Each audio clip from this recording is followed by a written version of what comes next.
कैसे अपनी कम्युनिकेशन को मियाँ बीवी बेहतर कर सकते हैं? तो अगर आप पीक ऑफ इमोशंस में रहेंगे ना, क्या गुस्सा, एंगर, कभी भी आप बैठ के बात नहीं कर सकते ऐसे हैं। ही है। एक दूसरे के लिए आपकी एम्पैथी डेवलप होती है, और जो एम्पैथी डेवलप होती है ना, वो आहिस्ता-आहिस्ता आपके अंदर प्यार भी ले आती है, अंडरस्टैंडिंग भी ले आती है, एक्नॉलेजमेंट भी ले आती है। बच्चों के बाद रिस्पॉन्सिबिलिटीज़ बढ़ हाँ, जाती हैं, हाँ, और जब आप मेंटली प्रिपेयर्ड नहीं होते हैं, हाँ, हमारे यहाँ शादियाँ कर दी जाती हैं। हाँ। शादी से 2 महीने पहले लड़की को बताया जा रहा होता है तुम्हारा क्या रोल होगा, और लड़के को बताया जा रहा है तुमने क्या करना है। तो आपने कहा लैक ऑफ कम्युनिकेशन। कम्युनिकेशन कैसे बेहतर बनाई जा सकती है? आपने बहुत अच्छा पॉइंट रखा कि पहले खाना इकट्ठे खाया जाता था। अब मेरे पास, क्योंकि मेरा तो काम है पूरा दिन डाइट प्लान्स बनाना, मेरे पास जब मैं पूछती हूँ खाना किस टाइम रखूँ, हम अपना अलग-अलग ही खाते हैं, पूरा घर, सिर्फ मियाँ-बीवी नहीं, बच्चे भी अलग खाते हैं, माँ-बाप भी अलग खाते हैं, दादा-दादी भी अलग खाते हैं। अब वो वाला खाने वाली तो चीज़ रही नहीं। तो कैसे अपनी कम्युनिकेशन को मियाँ-बीवी बेहतर कर सकते हैं? सबसे पहले ना हुँ। आपको you have to develop self control. बिल्कुल ठीक है। सबसे पहले ना आपको अपने ऊपर थोड़ा-सा सेल्फ कंट्रोल डेवलप करना पड़ेगा, क्योंकि आप ऑब्वियसली पूरा दिन वो भी थक के ऑफ़िस से आए हैं, आपने भी हाँ, घर में अपनी स्ट्रगल्स हैं। तो अगर आप पीक ऑफ इमोशंस में रहेंगे ना, क्या गुस्सा, एंगर, कभी भी आप बैठ के बात नहीं कर सकते हैं। ऐसे ही है। कुछ टाइम के लिए ना कि ये सोच के कि ओके मैंने तकलीफ़ें, अगर मेरी पूरे दिन की बड़ी तकलीफ़देह रही है रूटीन, तो वो भी बाय कोई आराम से नहीं आई। तो हुँ। हमें सिर्फ़ आप 10-15 मिनट भी बैठ के एक-दूसरे से पूछ लेना कि दिन कैसा गुज़रा?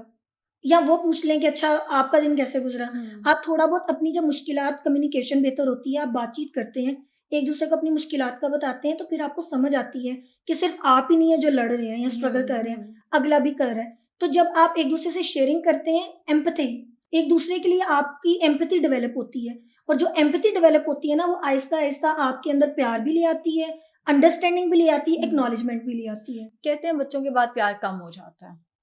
हुँ। बच्चों के बाद मजबूरी हो जाती है, ये हमारे बड़े-बूढ़े कहते हैं जी, शादी के बाद एक बच्चा फ़ौरन हो जाना चाहिए, उससे मजबूरी बन जाती है, ये इकट्ठे रहना। लेकिन कपल से पूछो, वो कहते हैं बच्चों के बाद वो बात ही नहीं रही। तो उसकी क्या वजह होती है? अच्छा, बच्चों के बाद शादी में जो एक्चुअल कह लें कि अट्रैक्शन है वो ख़त्म नहीं होती है। बच्चों के बाद रिस्पॉन्सिबिलिटीज़ बढ़ हाँ, जाती हैं, हाँ, और जब आप मेंटली प्रिपेयर्ड नहीं होते हैं, हाँ, हमारे यहाँ शादियाँ कर दी जाती हैं। हाँ। शादी से 2 महीने पहले लड़की को बताया जा रहा होता है तुम्हारा क्या रोल होगा, और लड़के को बताया जा रहा है तुमने क्या करना है। हुँ, पहले कोई काउंसलिंग नहीं है, कोई अंडरस्टैंडिंग नहीं है, कोई रियलिस्टिक ग्राउंड नहीं बताया जाता कि आप शादी होगी, बच्चे होंगे, फाइनेंसेस मैनेज करने हैं, पहले 2 लोग होंगे, फिर 3 लोग होंगे। हुँ, हम क्योंकि पहले ये चीज़ें प्लान आउट नहीं करते हैं, फिर जब हम पे बम्बार्डमेंट हो जाती है ना कि चीज़ें हाँ। शादी की, अभी तो हम हनीमून पीरियड में थे। बच्चा आ गया आपको समझ आ गई कि दूध, डायपर, ये खर्चे, वो और रात खर्चे, को उठना, असल रात में को तो लड़ाई उठना, वहीं पे शुरू होती है ना, आपका रात को स्लीप उठ-उठ के। साइ आपका स्लीप साइकिल डिस्टर्ब हो रहा है। हाँ, आप रेडी नहीं है इस चीज़ों के लिए। हाँ, जब हाँ। आप पे एकदम आ जाती है ना चीज़, देखिए हुँ, मेंटली प्रिपेयर्ड है ना, तो सिचुएशन को आप एक्टिवली और बड़े प्रोडक्टिवली हैंडल कर सकते हैं। हुँ, जब हुँ। आप किसी चीज़ के लिए रेडी नहीं है और कोई चीज़ आ गई, वो आपको मुसीबत लगेगी। बिल्कुल।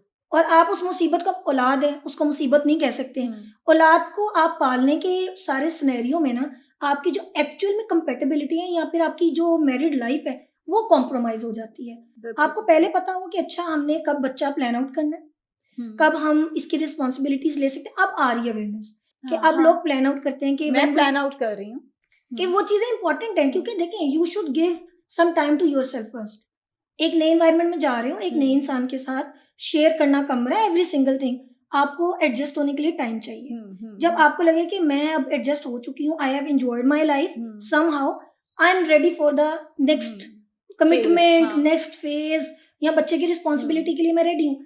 उस टाइम पे जो बच्चे आते हैं ना, फिर हस्बैंड वाइफ नहीं गिला करते हैं कि अब बच्चे के बाद हमारी ज़िंदगी नहीं रही। उन्हें पता है कि हाउ हुँ, टू सेग्रीगेट थिंग्स, हुँ। अलग-अलग कैसे रखना है। एज़ अ पेरेंट हमारा क्या रोल है, एज़ अ कपल हमारा क्या रोल है। बिल्कुल हमारी ठीक है। अपनी कंपैटिबिलिटी, हमारा अपना मी टाइम कॉम्प्रोमाइज़ नहीं होना चाहिए।